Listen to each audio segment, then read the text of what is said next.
दोस्तों अगर आप भी रोहित शर्मा को एक शानदार कप्तान मानते हो तो इस वीडियो को लाइक जरूर कीजिएगा। दोस्तों 6 गेंदों पर चाहिए थे 5 रन, करोड़ों दर्शकों की सांसें थमी हुई थी। फिर टीम डेविड ने कैमरन ग्रीन के साथ मिलकर ऐसा किया चमत्कार जिसको देखकर पूरा क्रिकेट जगत दंग रह गया। तो आखिर दिल्ली और मुंबई के बीच खेले गए इस मुकाबले में क्या कुछ हुआ, जिसके अंतिम गेंद तक ये कहना बेहद ही मुश्किल था कि कौन होगा इस महामुकाबले का विजेता। बॉल और बैट के बीच हुए इस घमासान में किसने मारी अंतिम बॉल पर बाजी, सांस रोक देने वाले मुकाबले की पूरी हाईलाइट हम आपको दिखाएंगे। लेकिन उससे पहले आपको क्या लगता है, रोहित शर्मा और टीम डेविड में से कौन है इस मैच का असली हीरो? अपनी राय हमें कमेंट करके जरूर दीजिएगा। दोस्तों अपनी पहली जीत की तलाश में मुंबई देश की राजधानी दिल्ली पहुंच चुकी थी। इस मुकाबले में रोहित ने टॉस जीतकर पहले गेंदबाजी करने का फैसला किया। लगातार 3 मुकाबलों में करारी हार झेलने के बाद दिल्ली का कॉन्फिडेंस हिला हुआ था। ऐसे में अपनी टीम को धाकड़ शुरुआत दिलाने के लिए प्रतिष्ठों के साथ डेविड वार्नर मैदान पर आई और इन दोनों बल्लेबाजों ने मैदान पर आती तूफानी अंदाज में बल्लेबाजी करनी शुरू कर दी। लेकिन उनकी ये तूफानी बल्लेबाजी ज्यादा देर तक नहीं चली। ऋतिक शौकीन ने प्रतिष्ठों को अपने जाल में फंसा लिया और बड़ा शॉट खेलने के चक्कर में शो अपना केस ग्रीन को थमा बैठे।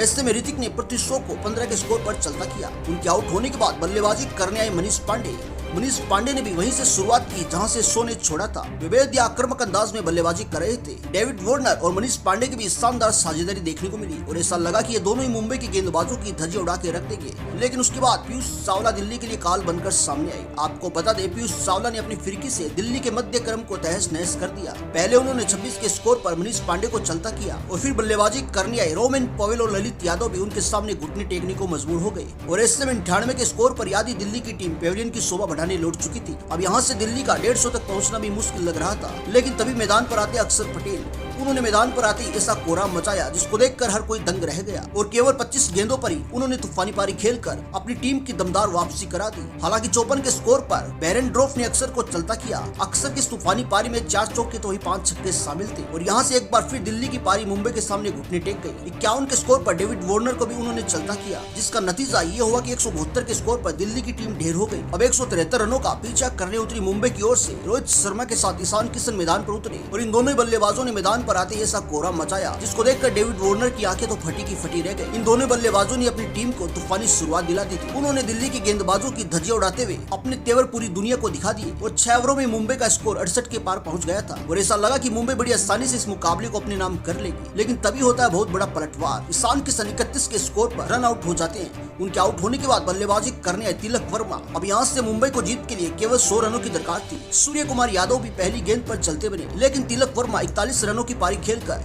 रोहित का साथ निभाया। ये दोनों ही खिलाड़ी अपनी टीम को जीत की दहलीज तक ले जा रहे थे, लेकिन तभी 65 रन बनाकर रोहित शर्मा आउट हो जाते हैं। तो वहीं उनके पीछे पीछे तिलक वर्मा भी 29 गेंदों पर 41 रन बनाकर आउट हो जाते हैं। अचानक से मुकाबला पलट जाता है। दिल्ली के खेमे में जीत की उम्मीद एक बार फिर से जगी थी, लेकिन टीम डेविड और ग्रीन यहाँ से मुंबई के लिए मसीहा बनकर सामने आई और दोनों ने अंत तक हार नहीं मानी और मुकाबला अंतिम ओवर तक चला गया, जहाँ जीत के लिए 6 गेंदों पर 5 रनों की दरकार थी। मुकाबला पूरी तरह से फंस चुका था। आलम यह था कि अंतिम गेंद पर मुंबई को 2 रनों की दरकार थी और टीम डेविड ने अंतिम गेंद पर 2 रन लेकर दिल्ली की जीत की उम्मीदों पर पानी फेर दिया और मुंबई को ऐतिहासिक जीत दिला दी। लेकिन दोस्तों आपको क्या लगता है, कौन करेगा IPL 2023 की ट्रॉफी पर कब्जा?